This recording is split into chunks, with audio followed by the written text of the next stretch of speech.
Well guys, I don't know how much recording space I have left, but we have a very, very interesting thing that went down here.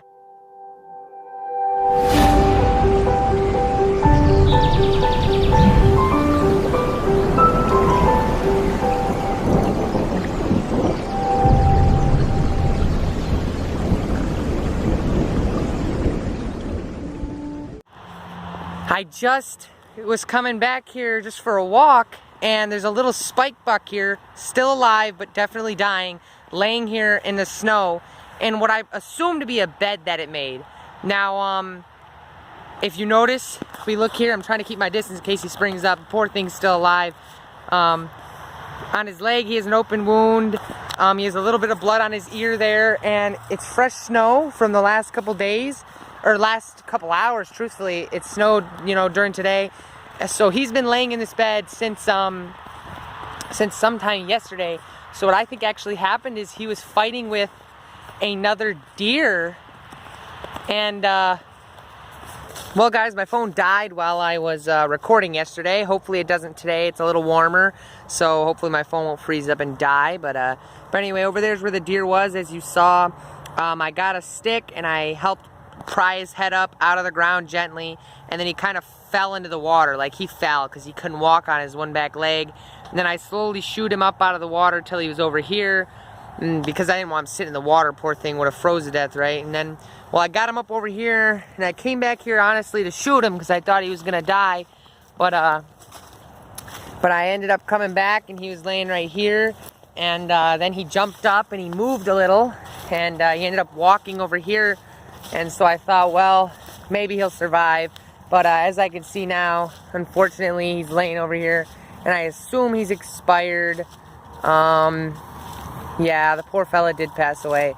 But yeah, he was standing right here looking at me, and it's just something's up with his leg. As long as he's dead, and I'm sure he is now.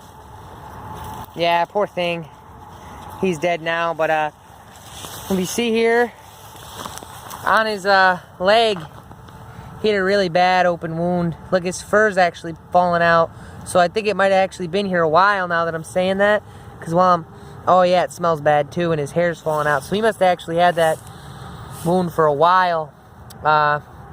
Something infectious. But I'll flip him over. Pull him over here. And we'll look at what's on his back here. I'm gonna get a stick because he stinks a little with those rotting sores on him. Yeah, those must have been open wounds that have been infected. So let me get a stick and we'll catch up in a second. Alright, I got him, flipped him over. I got a stick. He really does stink now, and he's only been dead for maybe 12 hours. So it's definitely not, he's rotting. It's cold out here. He has no reason to be rotten already. So the only thing I can imagine that's got him stinking like that would be the open wound he has on his back, and then of course the open wound that's on his back leg on the other side. I just poked around at this a little bit. I thought maybe it was a gun wound, because there is a similar marking on this side right here. So it could be an entrance and an exit wound. So it's possible somebody shot him and totally failed. Poor little guy. He's just a little spike, but I don't know. This wound to me doesn't seem overly fresh. I guess it's semi-fresh. I thought originally maybe it was a fighting wound, because look, he's got like cuts on his ears here and stuff, and up by his neck he's even got another wound on the back. Oh wow, that one's really bad. Yeah, he's got another wound here on the back of his head that looks infected and whatnot as well. And then there on the back of his head he also has a wound, as you can see there. So I actually still think, even to right now, that this was another buck that beat him up. But what confuses me is the timing, because if these wounds, I feel like if it was fresh wounds, then he would be covered in blood. Especially with the areas at which he's hit. Being hit here behind the head. As everyone always says, heads bleed, and he was not sitting in a puddle of blood. Seriously, I came out here while it was like just after the snow stopped, and he was laying in a circle all by himself, and there were no footprints going there or back. So he'd been there since before the snow started. So he was laying over there before the snow started, and the snow started, before sunrise. So he'd been laying there all night. So whatever beat his butt, if it was another buck, beat his butt last night, and he was laying there, his head was kind of stuck in the ground. this poor guy, he couldn't walk really. I mean, he was standing right here just yesterday, and I walked up behind him. It was dark, so I had a flashlight in his eyes, and I was, touching him and whatnot, like, see if he would move or make it, but he was just so, he looked alert. He didn't look really sick when he was standing, but when he laid down, you could just tell he couldn't lay like a normal deer might, and he, obviously has lots of wounds, a wound on the back of the head, a very large open wound here, and then a wound on the back of the neck as well. So, and then of course he has this wound over here. So, I mean, truthfully, it's impossible to know exactly what happened. I'm thinking with the amount of wounds he has around his head and neck that he was fighting another larger buck, or another buck was chasing him and fighting him, and ended up whooping his butt. And once he was on the ground, the larger buck kept on, attacking him and gave him a lot of wounds. But like I said, the timing would be a little odd, because I figured he'd be coated in blood, and some of these wounds look like they're a little older because they had time to get infected and whatnot. And if they had time to get infected because they smell like they've been infected, then it likely happened sometime in the last week. And if it happened sometime in the last week and he was able to walk around still, it would make sense to me if it was like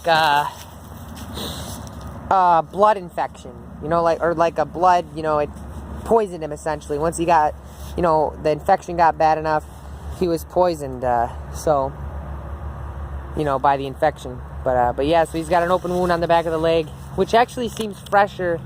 No, it doesn't though, because I was just telling you how it smelled, so never mind, don't mind me. But yeah, he's a young buck. I imagine he's probably just a year and a half old. He's not super small, not a yearling, but... Well, guys, it's actually about a week later. Two things are clear. That deer has not gotten any more dead or alive than it was before, although a fox has been slowly chewing on its back end, so maybe it has gotten more dead. And two, my phone definitely is broken, and I definitely need to get a new one sometime because it died again, as you may have guessed. But anyway, like I said, pretty sure it was just another buck beating up on him. It's rut time. It was kind of towards the end of the rut, honestly, but I could see a bigger buck just harassing him and bothering him and hurting him. It could have been a gun wound too, but with the amount of wounds on the back of the head and then the back leg and whatnot, it just made me think it was probably, and I don't think it was a coyote or anything like that, because why would they leave it there alive? If they're killing an animal, they're gonna start eating it, or at least take it down and start chewing on it. They're not just killing it to play with it. So I'm thinking it was probably another deer that inflicted the injuries that it had. But other than that, thank you guys so much for watching. And if you think it was something else, let me know in the comments down below. I'll see you guys later. Peace.